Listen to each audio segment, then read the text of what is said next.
We all love a good single-player game, but sometimes they don't go how you want them to. I'm Falcon, and today on gameranx, 10 unfortunate things that happen to single-player gamers. Number 10 is getting beaten by an NPC, and I don't mean like in Street Fighter or something like that, I mean like in Grand Theft Auto. When you just decide to go out on a womp fest on the NPCs, and one of them, the chosen one, happens to show up.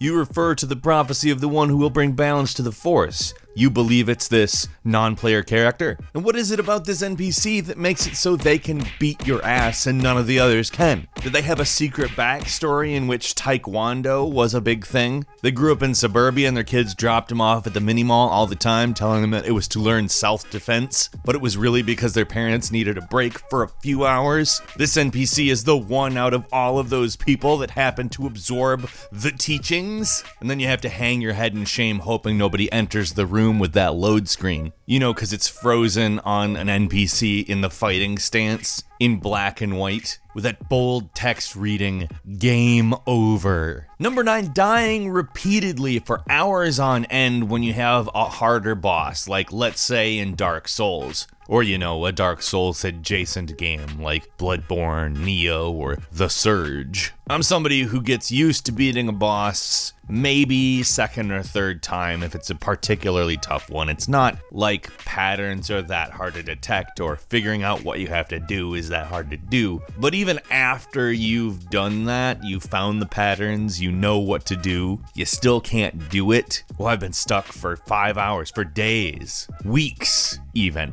I'll admit, on a boss, just like, wow, what am I doing with my life? That's when the game stops being fun and starts being about your validity as a person. The existential crisis sets in. You start saying things like, is there any meaning? There's nothing out there in the universe. I am a speck on a speck in an endless void, and I can't beat this boss! Number 8, getting stuck on a puzzle in exactly the same manner you got stuck on that boss, except for this one is more about how smart you are. Oh, I guess I'm not smart enough to complete this puzzle that was literally designed to be completed. They're not trying to hide the rest of the game behind the puzzle, making it impossible for me to get through, acting essentially as a lock so only the chosen may proceed in the game. I know sometimes puzzles feel like that, but they're not actually supposed to be that. They're designed to be solved, and yet you're here for that long. Do I switch the square to go with the No, that's not it. Okay, do you need to put the item in the middle of the... No. Does the rotating thing have to line up with the... It is 3 a.m. and I believe that it may have been several days. Where is Navi when you need her? Hey, listen! Number 7, when you get this great single-player game, it's phenomenal, you complete the campaign, and you wait a year for them to make another one, and the campaign is half-assed as all hell because they added a multiplayer thing and diverted all the resources to that because they can smell money.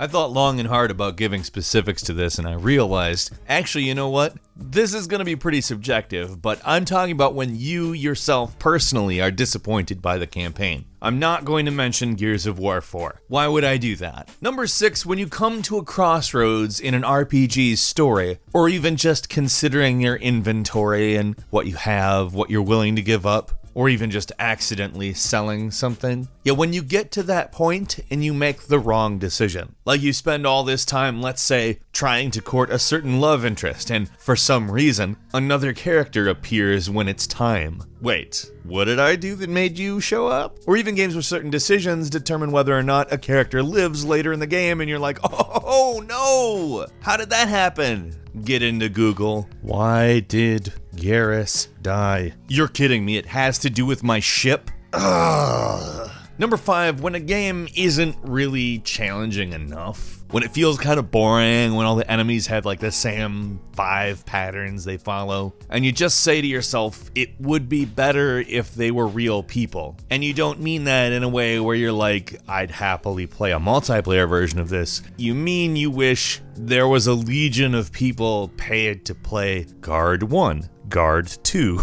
which is absurd and not possible, and also sounds like a terrible job that I wouldn't want somebody to actually have to have, but it would be nice if artificial intelligence was taken just a little bit more seriously in some of these games. Like, you spend all the time on the atmosphere, you write a great story, and the guard walks in a rectangle. You're in their line of sight.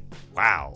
Number 4, dying for a very bad reason when you're low on health. Let's say you take damage on impacts and you fall off something or run into something that was entirely avoidable and looks silly, and you die from it. And you get the dramatic death animation after, like, running into an NPC on a bicycle or something. You know, something that's just utterly impossible in real life to die from. Something that they wouldn't put in a movie, because it would make the movie anticlimactic and bad. Oops, ended a main character's life because they ran into a closed glass door. Yeah, they don't do that. But in video games where there's physics simulations, oh, you can find creative ways to die stupidly. There's people that do that specifically and upload it to YouTube. It's wonderful, actually. Number 3, and now we're breaking into the big ones. Encountering a game-breaking bug that halts your progression. Maybe when you walk into a cave, it doesn't load properly or freezes the game because you're carrying some combination of items or something happened that created variables that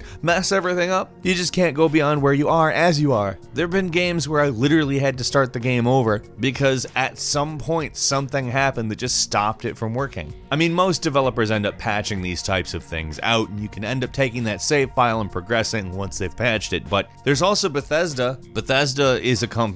They exist. Number 2, losing your save game. Either the file itself gets deleted mysteriously. I've seen it happen on both console and PC. Why oh why? And then there's also the corrupt save. That's to me more frustrating than the file that managed to mysteriously disappear. The corrupt save appears to be fine until you have to load it. Sometimes the game will even load before telling you that you can't play. You'll sit through the screen as it loads the assets and then is like, actually, the coordinates we saved your character at are well below the map, and you're just going to fall into oblivion. Oh, thanks for that. That's good. I cannot do anything about this, can I? Nope. You can't die from this, so your character will just fall forever, and you can't respawn or anything like that. Oh, cool. Or it just won't load at all because, like, this isn't a save file. It's named as though it's supposed to be a save file, but it's not. Trust us on this one. And finally, number 1, realizing you can't get a platinum achievement or whatever because you're required to play multiplayer to get it. You're kidding me. I am playing this game for the campaign, and you're telling me I can't 100% this thing without playing something that's totally unrelated to the story or characters